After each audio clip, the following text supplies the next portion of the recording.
अब जिन 14 पॉइंट्स की लगातार हम बात कर रहे हैं उनका जिक्र करते हैं। समझौता हुआ, लेकिन क्या अमेरिका झुक गया है? क्योंकि इन पॉइंट्स में कई वो ऑब्जेक्टिव्स, वो मुद्दे हैं जिन पर शुरुआत में अमेरिका राजी नहीं हुआ था।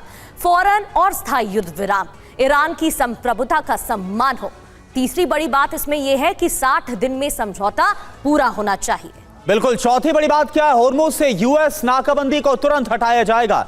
पांचवी, जहाजों की सुरक्षित आवाजाही फिर से सुचारू तौर पर चालू हो जाएगी, यानी कि जो ऊर्जा संकट गहरा रहा था अब उसमें बड़ी राहत। ईरान को पुनर्निर्माण के लिए $300 अरब दिए जाएंगे। इसके अलावा प्रतिबंध समाप्त करने की प्रक्रिया शुरू हो। ईरान एटमी हथियार नहीं बनाएगा। अमेरिका आगे भी सैन्य तैनाती नहीं करेगा और ईरानी तेल निर्यात के लिए छूट मिलनी चाहिए। फ्री संपत्तियां रिलीज हो, यह भी ईरान की तरफ से शुरू से कहा ही जा रहा था और इसमें भी शामिल किया गया है। इसके अलावा शर्तें लागू करने के लिए बाकायदा एक टीम बनाई जाएगी। अंतिम समझौते पर विशेष वार्ता होगी और संयुक्त राष्ट्र सुरक्षा परिषद का जो समर्थन है वो हासिल है। और देखिए एक और बड़ी खबर, शांति डील पर ईरानी विदेश मंत्रालय का बयान आ गया है। अब स्विट्जरलैंड में यूएस से बात नहीं होगी, यह कहा गया है ईरानी विदेश मंत्रालय की तरफ से, बकाई की तरफ से यह जो बयान है वो सामने आया।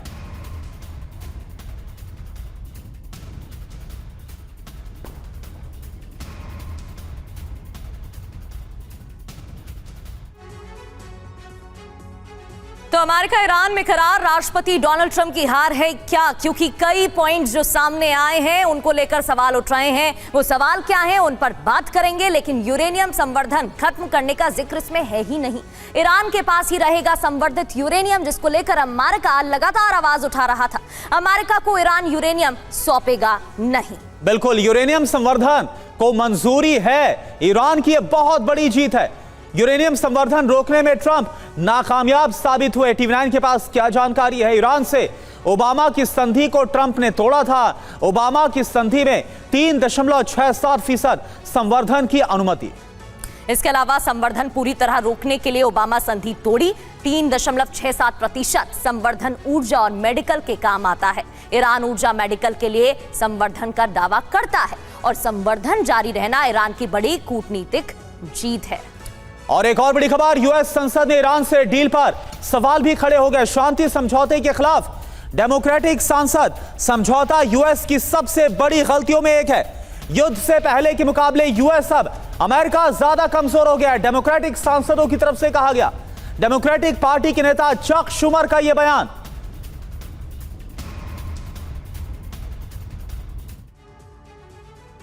डील में भी चाल है क्या? 5 बड़े सवाल क्या हैं? जल्दबाजी में एमओयू पर साइन तो नहीं किया गया, और किया गया है तो इसका कारण क्या है? फारसी और अंग्रेजी में एमओयू क्यों साइन हुआ? एक तरफ अंग्रेजी भाषा और दूसरी ओर फारसी में हस्ताक्षर। वेंस ने पहले जिनेवा जाने का जिक्र क्यों किया था और अचानक से ऐसा क्या हुआ कि बैठक रद्द हो गई? दोनों पक्षों ने आमने सामने साइन क्यों नहीं किए हैं? जिनेवा मीटिंग को लेकर शहबाज का दावा झूठा था क्या? ये भी सवाल इस पर खड़े हो रहे हैं। प्रोफेसर अमिताभ सर, पहले आमने सामने बातचीत होने वाली थी, अचानक बीच में ऐसा क्या हो गया कि बैठक रद्द हो गई? शहबाज की तरफ से भी कई दावे किए गए थे, वो भी झूठे साबित हो गए हैं और दोनों पक्षों ने आमने सामने आकर सिग्नेचर नहीं किए हैं। और बड़ी बात इसमें यह भी है सर, फारसी और अंग्रेजी में मेमोरेंडम ऑफ अंडरस्टैंडिंग पर हस्ताक्षर किए गए, इसके मायने क्या है? देखिए, मुझे इस पूरे डील पे थोड़ा संशय है, क्योंकि जिस तरह से ये डील अराइव किया गया है, जितनी सीक्रेसी रखी गई, वो जिस तरह से इस्लामाबाद को इस प्रोसेस में इन्वॉल्व करके पूरी तरह बाहर कर दिया गया, कतर को इन्वॉल्व किया गया, पूरी तरह बाहर कर गया, और वो कह रहे थे कि जिनीवा में इस्लामाबाद मेमोरेंडम साइन होगा, वो ख़त्म हो गया। तो ये क्या ऐसी चीज़ें थी? सबसे इम्पोर्टेंट था कि दोनों राष्ट्राध्यक्ष या जो कह लें, जो भी वहाँ आने वाले थे, वो एक दूसरे के सामने दिखना नहीं चाहते थे, क्योंकि उससे गलत मैसेज जाता ईरान की जनता को कि देखो ये दोनों साथ मिलकर अब ये डील कर रहे हैं। दूसरी सबसे इंपॉर्टेंट चीज है कि ये जो डील हुआ है उसमें अगर पूरी तरह से पढ़ें उन 14 पॉइंट को, तो आप पाएंगे कि इसमें ईरान की पूरी तरह जीत हुई। एक ही जीत जो अगर मैं कहूं वो है अमेरिका की, जो वो कह रहा है कि न्यूक्लियर वेपन्स ये नहीं बनाएंगे। बाकी सारी चीजें जो ओरिजिनल प्लान था वो सारी इसमें है। तीसरी इंपॉर्टेंट चीज, इजराइल का कहीं कोई जिक्र नहीं है, लेबनान तक मेंशन है, इजराइल की बात नहीं हो रही है।